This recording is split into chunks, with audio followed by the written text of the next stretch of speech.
Hello, my name is Mara and welcome to Books Like Whoa.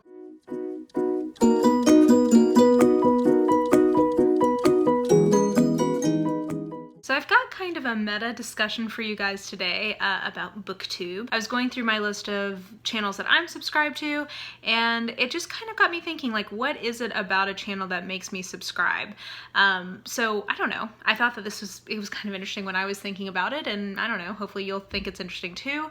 And I would definitely love to hear from other people, like, what it is that makes you actually hit a subscribe button as opposed to just watching things, because like I definitely have channels where I just watch occasionally and I don't subscribe. I'm also, by the way, a garbage person at commenting on people whose videos I watch, like on their content. I'm terrible at actually doing that because I usually watch YouTube on my Apple TV and I'm like doing other shit, so like taking the time to like pull something up and comment is an extra step that I don't usually take the time to do. So anyway, that's a total side note, but I'm rambling.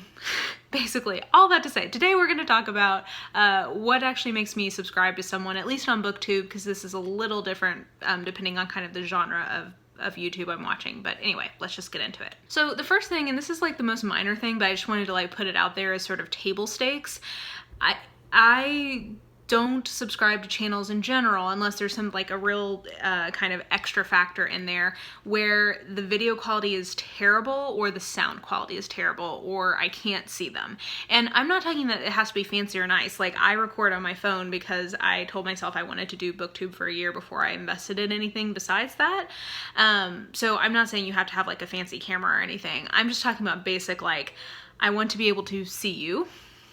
I want to be able to hear you, and I don't want it to like the camera to be constantly moving or anything like that. So kind of table stakes, but just putting that out there. Like if you've got a phone, if you can get a little ring light, that's what I have, you should probably be fine on those bases. The next thing that like really does make me subscribe to people is if they have unique content and or unique video ideas. And basically I think of those as two slightly different things. So unique content might be that you are reviewing books that I'm not seeing anyone else reviewing. So like if you have kind of like a distinctive, your own kind of vibe of what you like to read, that to me equals unique content. On the flip side, like unique video ideas are less maybe like the books you're talking about and more how you're structuring how you're talking about books. So like for instance, I thought that Books and Lala, and I think this made her channel really blow up, I thought her Closet Unhaul was like a great unique video idea. Like that was a great series that I'm so sad she didn't continue. I understand why she didn't want to, but like I'm sad. I really would have loved for her to have just done that indefinitely. So anyway, all that to say, like those are things that really like stand out to me for someone. Or like if you're just, I don't know, like creativity. Like I think of like Hadless Reads. I think he does a great job of like creating a lot of different like tags and stuff and having a lot of unique content. So anyway, I think that having something special about you, something that stands out, is definitely something that would make me subscribe. The next thing, and probably even more important than the unique factor, is having a personality that I can connect to. So I do think something that is less likely to make me subscribe is if somebody who might be perfectly lovely, it may even be like have some really good content ideas and, you know, like read a lot of things I'm interested in.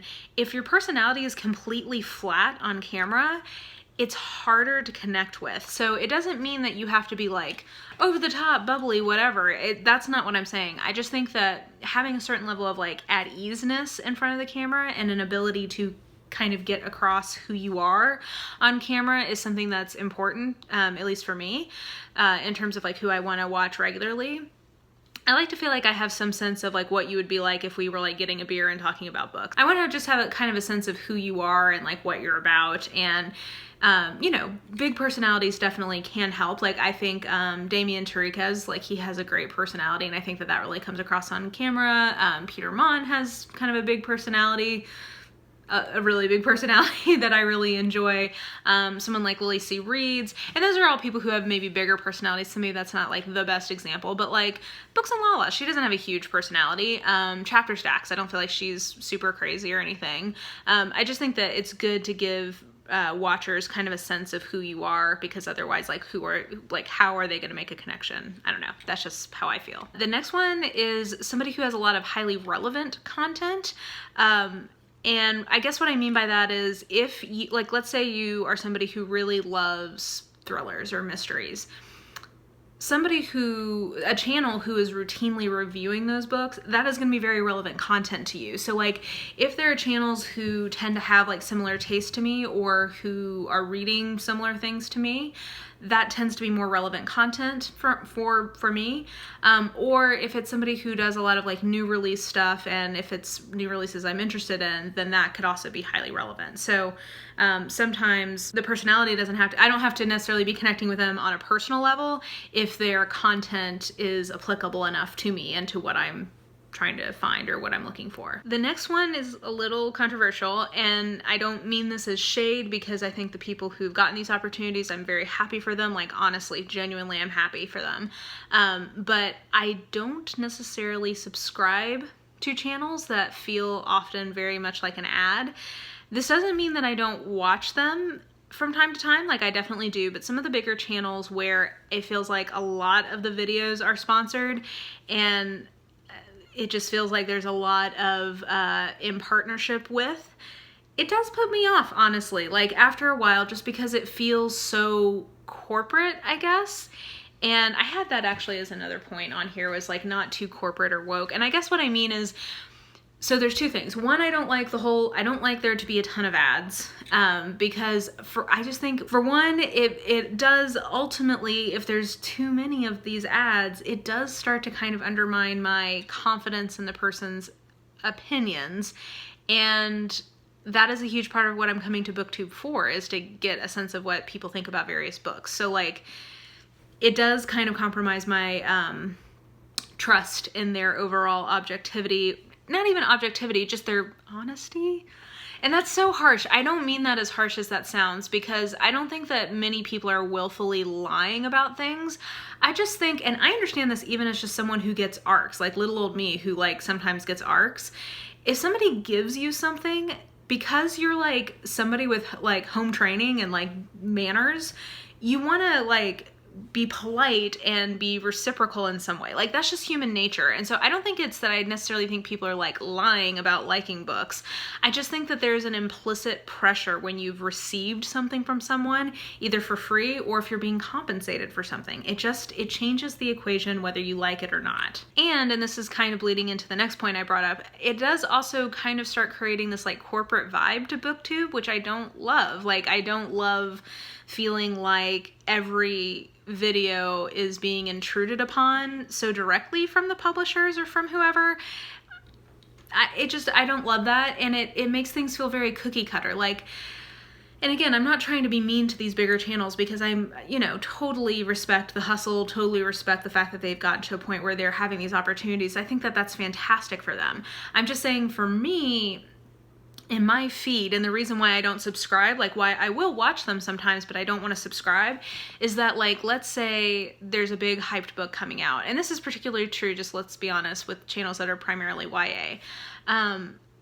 It feels like if I were to subscribe to all these channels, every single video would be in paid partnership with Disney Hyperion or whoever, promoting this one book, and then what we get is this weird, like, parroting of a synopsis from every single person who has taken that paid promotion, because like this is the copy they've been given, and it just starts creating this like weird like uncanny valley thing, and I'm not into it.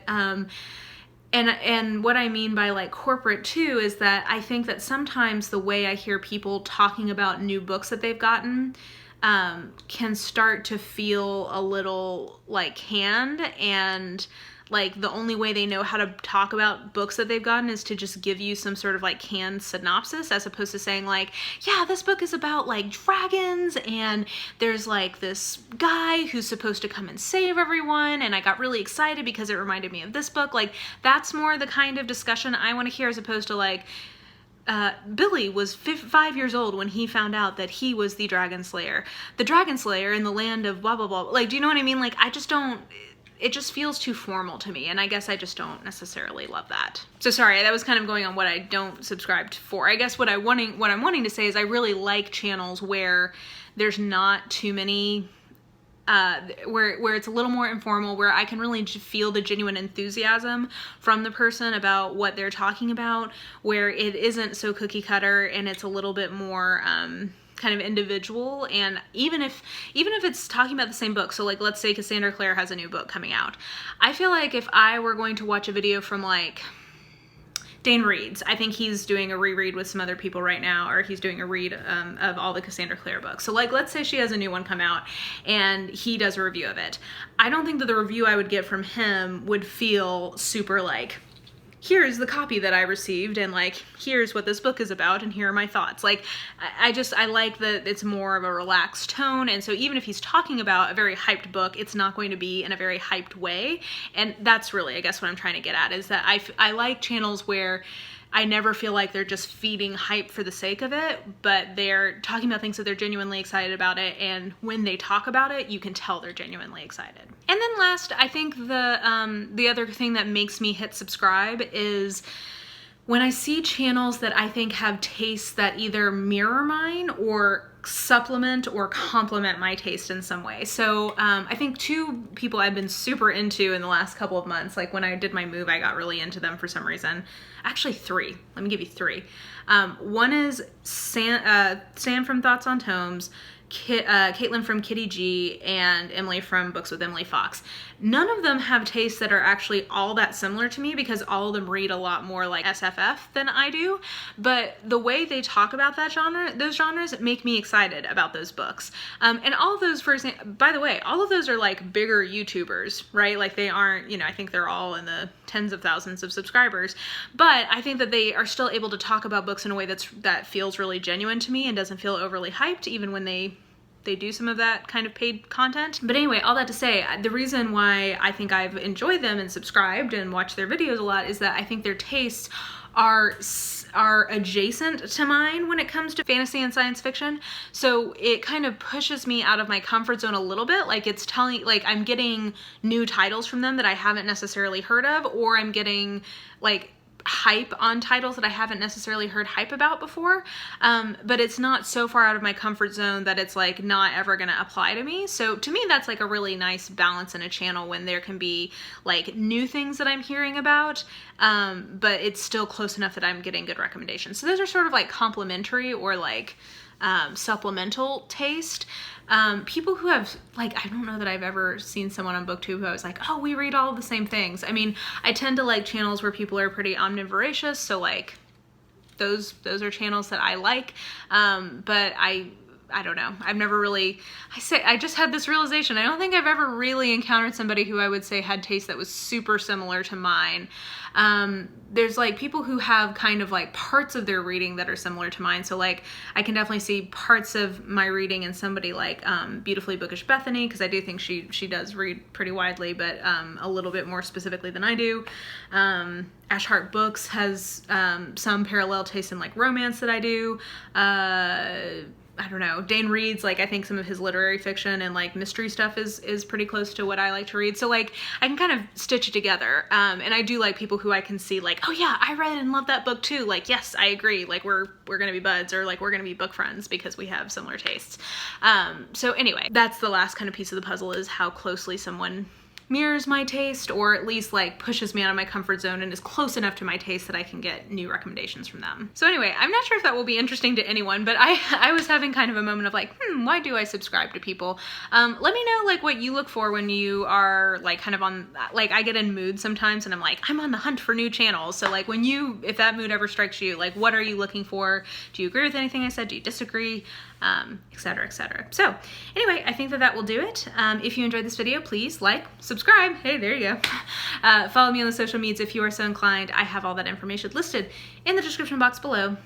And I think that will do it. I hope you guys are having a really great day, and I will talk to you soon. Bye!